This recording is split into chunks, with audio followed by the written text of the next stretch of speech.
This extra care housing in Barrow is part of the new way that Cumbria County Council, in partnership with district councils and housing associations, aims to provide social care housing. Already near to the train station, this bus stop was positioned especially for the development. With spacious community facilities for all the residents to enjoy and individual apartments, it's become a real home for Rita. I lived in Barrow since I was born. Set for 4 years in Australia. I always want to come back to Barrow if I go anywhere. I was in hospital for a while. I had to go home again, but I was no good. I couldn't go up at all. And they came from Carlisle to tell us that they were building this place and showing us photographs and all that sort of thing. And if you were interested to apply, which I did. And it's one of the best decisions I've ever made. Because it's brilliant. Absolutely, I love it. And I know I haven't got a lot in it, but I don't like a lot in it because I don't like clutter. Well, it's just got everything. You don't have to reach over, do you, to open and shut your window? You just press a button. Lovely kitchen, isn't it? Built-in hob and cooker and a self-defrosting fridge freezer. Wet room's great. You've got your shower, you've got your chair, shower curtain, you've got your alarm bell. It's just everything that you need. You've got a big mirror above the sink. I don't shave, but there's a shaving thing. A non-slip floor.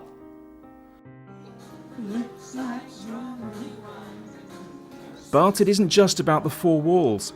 Community activities like this gentle exercise class and on-site catering for a small fee are part of the package. Having their own apartments means that residents can choose how and where they spend their time. They have their own home with the reassurance of 24-hour care when needed. The carers are excellent. The staff are brilliant, the residents are brilliant. Just can't say a thing wrong about it, honest to God I can't.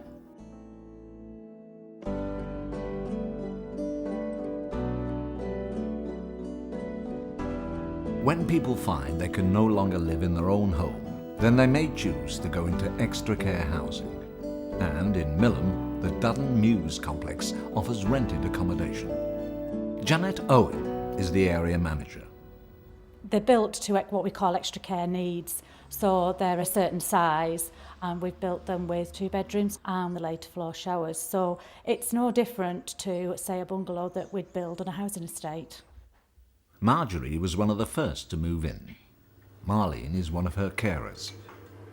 You've been here 5 years, haven't you? When it opened, yes. It's very nice now, isn't it? Yeah. I wouldn't want to go anywhere else.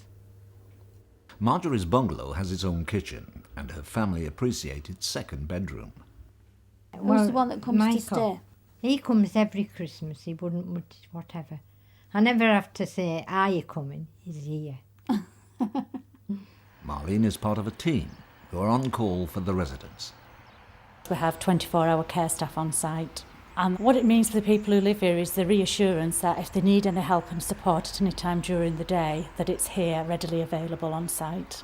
There's somebody here 24/7, isn't there? Yeah, all the time. I mean, we don't often want them, but I mean, that's... We're just there as backup for you, Yeah. really, aren't you? You're independent, but we're there for Yeah. you if you need us. If I need anyone and press this, they'd come. We have assisted technology in the scheme, and that is, like I said, some of an alarms. It sends a call to this mobile phone here, which the care staff carry with them, and they can respond immediately to that. They don't have to be sat in front of a computer screen in an office. As soon as a call comes through, they answer it, they know what type of sensor's gone off and what property it's come from, so they can respond immediately to it. So, for instance, if somebody who's living here has got a history of falling, we could, with their permission, issue them with a fall detector. So if they fall over, that immediately sends a response to the care team and they will answer that call.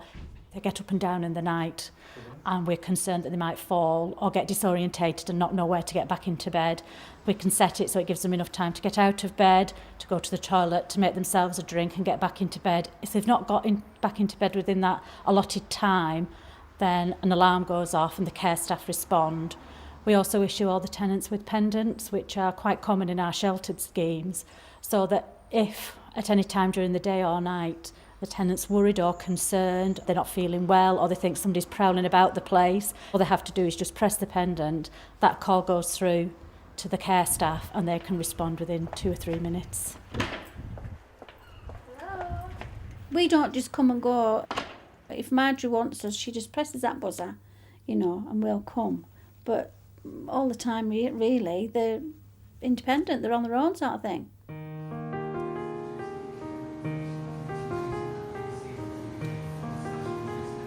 The next step is this extra care community scheme in Carlisle. Heysham Gardens keeps the community facilities, but in a more traditional housing setup. With mixed housing, some with 2 or 3 bedrooms, it would suit couples or those with visiting young families. Today, representatives of Cumbria County Council are looking at how the scheme is progressing. This is great. This is really what people have told us they want. What they want is their own front door, somewhere where they can have support if they need it, but have got their own independence, somewhere where people can have their grandchildren come and stay, where people can potter about gardens, and this is absolutely going to deliver that. This is an absolutely fantastic development. This is exactly where we want to get to in Cumbria. I want to see, developments such as this popping up all over Cumbria. This is the modern way to deliver care into older age, and that's exactly why I'm passionate about it. Sheltered housing works well for some people, but this is really a move on from sheltered housing. A lot more space, the ability to have family come and stay, 24-hour on-site care, a lot more assistive technology that really helps people to be independent whilst providing input and care when they need it. They've got their own front door key, they've got that independence, they've got that dignity, they can bring items from their old home, from where they've been living, and they can design the inside of the property to whatever they like. We've got a really mixed scheme, so we've got 2-bed bungalows, we've got flats that are a very similar size but for people with perhaps more care needs, we've got on-site communal areas, places people can come and sit, sheltered gardens, a cafe, a real mixture of things. It is a mini community, it feels like a village. They can live as they wish with privacy, etc., or they can choose to mingle with the community and the community facilities here. It's nice to be part of a community. The design feels really nice. It's not a standard housing estate design. It's much more modern than that. Lots of natural light within all the buildings and built to accommodate people who are using wheelchairs, who are using scooters. So very different design, really kind of modern and contemporary. Really good green credentials have been built into the design. So the main building's got a green roof, a cedar roof. We've got solar heating for the hot water. We've got a ground source heat pump for the central heating in the main build. Insulation standards are very high. Lots of use of natural light to cut down on artificial lighting. It's a really, really good development. People's aspirations in longer life have changed. People want that freedom right up until the end of the days, and we here in Cumbria are going to give them that choice, and that's important to me as an elected member, and I think it should be important to the whole community in Cumbria.